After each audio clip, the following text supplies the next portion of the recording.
Joseki is a Go term that refers to a sequence of moves that lead to an acceptable or even result for both sides. It doesn't matter which side you take, and we typically memorize them to learn Go patterns. However, Go is a game that is constantly changing due to new variations being played out by professional Go players, as well as AI. Joseki are also evolving. My name is Ryan, I'm a professional Go player, and today I'm bringing you in a two-part series the top 10 outdated Joseki and why they became outdated. Based on my teaching experience, above a certain level is when players start to feel the difference when they play one of these Joseki. So for each Joseki, I'll put a recommended level on screen based on my estimates. This does not mean that we will abandon these Joseki forever, because learning any Joseki is great for Go pattern development, and understanding why these Joseki have become outdated will improve your reading and judgment abilities. We post Go videos every week. If you like our content, consider liking the video and subscribing to our channel if you haven't already. Feel free to pause the video and download the SGF file because I will have all my variations in it. Let's start with the start point outdated Joseki. The first Joseki we'll talk about today is the start point low approach and two-space high pincer. Now with this Joseki, since the pincer stone is far away, it's a little counterintuitive that white would jump. And indeed, after white jumps, white can slide into the corner, but in order to settle the group, white has to resort to the large knight's move on the second line. This marked move, because it's on the second line, is in a very poor position. Black's marked stone is actually quite useful. The recommended level for this Joseki is 10Q+. Now let's compare this Joseki sequence with a different order. If white approaches, a common move for black is to play the one-space jump. White can slide in the corner, black plays the 3-3. Usually white would play the two-space extension. However, in this case, white played quite a comical move on the second line. This move is very inefficient in the opening, as we typically want to play on the third line or fourth lines. Black also played a relatively interesting move, two spaces above it, and then white jumped. After playing the same Joseki in a different order, we can see that an outstanding bad move for white is the L2 move. Black's stone at L4 can be somewhat useful, and that is because black can play the peeping move, and after that, black can attach, and this is a common follow-up sequence for this so-called Joseki. Now, since black can also develop on the left side by sacrificing, by the way, J3 might not be necessary depending on what is on the left side, white's territory is very small. And this is why this Joseki is outdated. Where should white play instead? Well, there are a couple ways to deal with the two-space high pincer. We have the double approach. Double approaches are typically more complicated after black attaches. It might lead to a difficult fight. The simple way for white to continue is simply to invade into the 3-3 point. And this is a pretty common Joseki, with the old variation being to connect. If you like to follow the Aya variations, black would typically extend first and then hane for a complete shape. However, black does get gote, so be careful with that.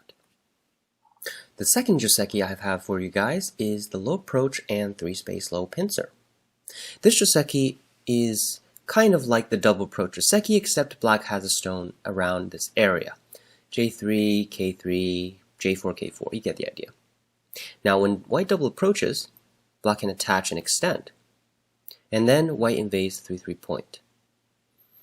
If black blocks this way, white extends back, white wedges and connects, all pretty standard. After pushing, black jumps. This Joseki is better for white, and that is because white has a hane and connect, so white's territory is actually about the same as black's territory. However, black gets gote, and it was originally black's corner.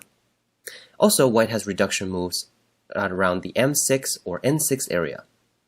The recommended level for this Joseki is 10Q+. Where should black play instead?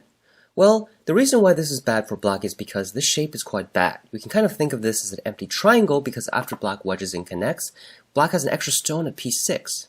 This stone is very inefficient. The correct move for black, whenever white invades the 3-3 point in this shape, is to play R5. And after that, white extends back, black captures the stone. This is an even result.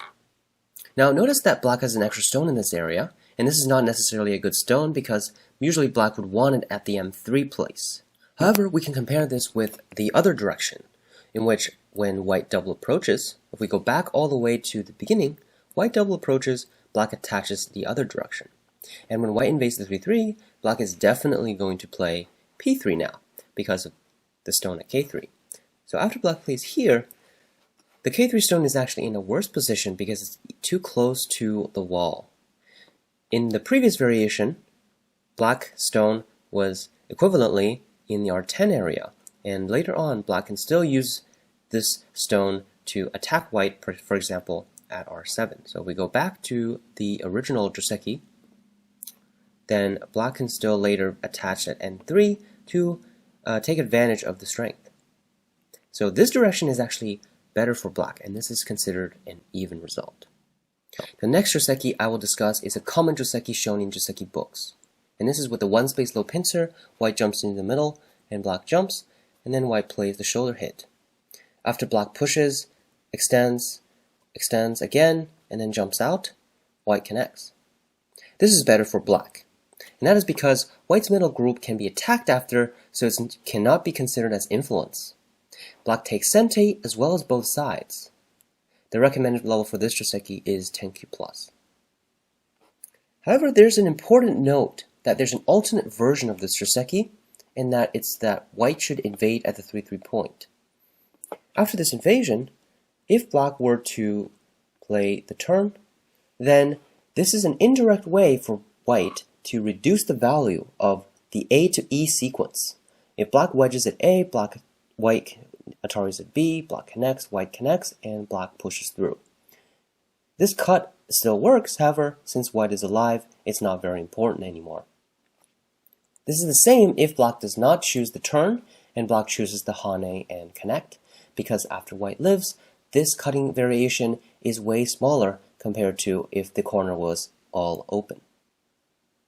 The recommended level for the alternate version of the Joseki is 1Q+, because this is still slightly better for black, however, it's much more acceptable for white. A brief note on an alternate version of the Joseki is that black could kick. And for completion, I would like to briefly discuss this. White would block, black would Hane, and then push. This is the end of the Joseki. And this is another Joseki that's very common in Joseki books. However, this Joseki is more or less even still, and this is not officially on the list. However, most pros that I've talked to would prefer white in this case. And that is because white has a nice influence facing the left, while black's territory is still invadable, for example, at S5 or at Q2. The next Joseki in our discussion today is the 3-3 invasion. This is a variation that is such a common mistake that I feel this might, if I had to rank this from 5 to 1, this would be in the number 1 spot for the most common mistakes. Because many players like to play AI moves, many players sometimes forget some part of it, and that is the Hane and connect. It is extremely important for white not to exchange this. Hence, this Joseki is better for black. This is very common in Joseki books as well. The recommended level for this Joseki is 5Q+. The key mistake for white is the Hane and connect. If white omits this, this is an even result, and some might think it's better for white. Why is this not necessary? The reason is because after this exchange, black's influence becomes way stronger. And that is because of the tiger's mouth giving a lot of eye space, as well as a lot more control on the left side. Another reason why you should not exchange this is because if white simply extends onto the side, black would not come over to exchange. And that is because after the exchange, white can extend 2 more times and take sente again. Although this is a nice wall, but originally it was black's corner, black spent 2 moves extra here, and white has the corner still. Hence, this is not a very efficient play by black. The 5th Joseki on our list today is a Joseki that was on Rampage in pro games a few years ago. And that is if white approaches, black defends with the knight's move, white slides, and black pincers. Then when white goes into the corner, black kicks, then plays the tiger's mouth. White plays the double hane, black ataris, and then ladders. White sacrifices the stone to gain 2 moves due to the ladder breaker. The reason why this was considered okay for white is because white would gain 2 moves in another place due to the ladder breaker. However, this is good for black because black's shape is very complete. After white plays the ladder breaker, black will usually play k4 to defend, and after that, s4 is sente for black. The recommended level for this Joseki is 1 dan plus. Now, what should white play then, if this is better for black? And how did we finally realize that? Well, this is because of AI. And when pros replayed an opening that was very popular at the time, they realized that there are 2 ways for white to resist.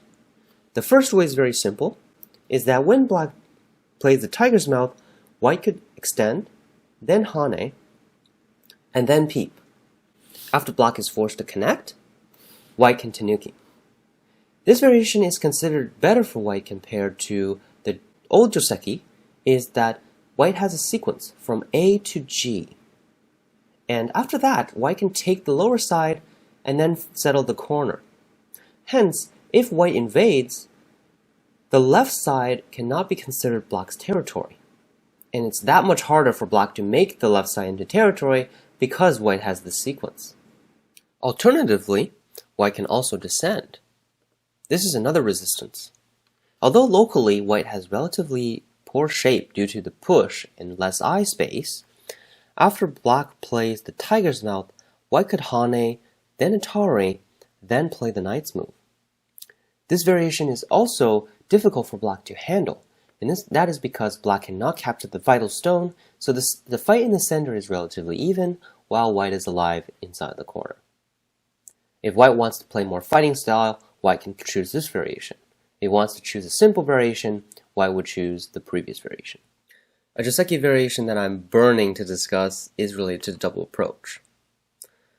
This variation was eliminated way before AI. That is the Kosumi variation.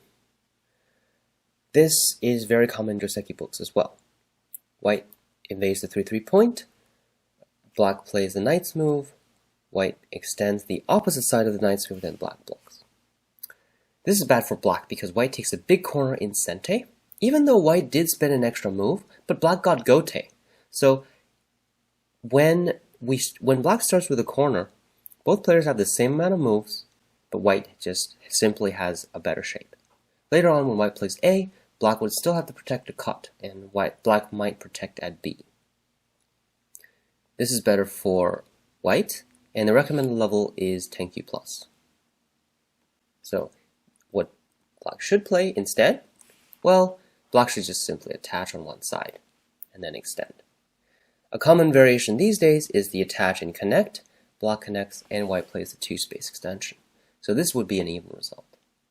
A quick word on the double approach. Sometimes when you play the Sanrin-sei, if white approaches, black plays the 1-space pincer, a very common opening. If white double approaches, sometimes I also see players play the Kosumi. This is definitely not a good move. Black has a lot of stones, and black should play more aggressively.